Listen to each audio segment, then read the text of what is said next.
Hate crimes on the rise in Connecticut. Thank you so much for joining us here at 10 on the Wax, everyone. I'm Stephanie Simone.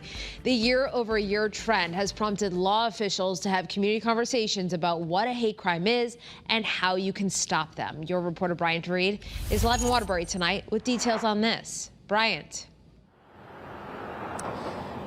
Well, Stephanie, marginalized groups have long been targeted not only in our state but across the country. But as we've come to find out, just because it's hate doesn't necessarily mean that a crime is attached to it. Now, don't get me wrong, officials say that it's still serious. That's why they're helping you know the difference.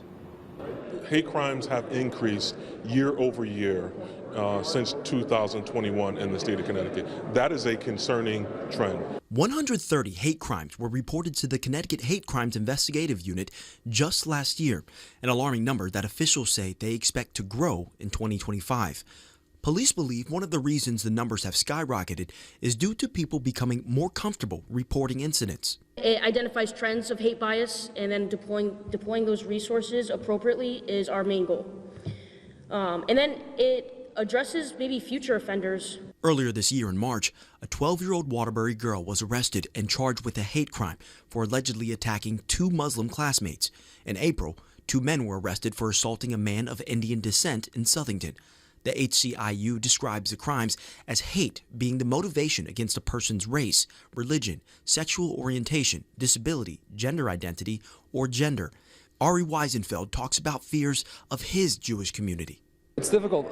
Very much. Many members of the community are, living in a state of in between. I would say fear, apprehension, nervousness. It's obviously the world is a crazy place. It's not gotten any more sane recently. While Wendy Tyson Wood, president of the Greater Waterbury NAACP, says it's important to know what the crime is and how to respond. It made it crystal clear in terms of it's a criminal act. In addition to the motivation of that act. So we don't have to jump the gun. As a focus forward now becomes the youth. While not all hate is a crime, officials say it is wrong, and derogatory language or images can be cause for legal action.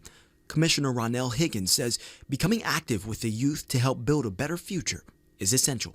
There is a lot of concern about where hate is coming from. There's a lot of questions about our youth and the way that they're interacting with one another, so that we're starting to think about how we can work with our education partners.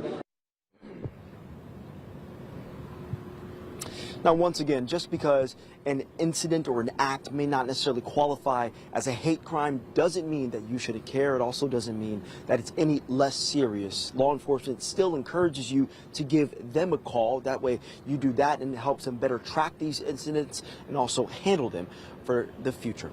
Your reporter in Waterbury tonight, Bryant Reed, Channel 3 Eyewitness News. Bryant, thank you. We're probably so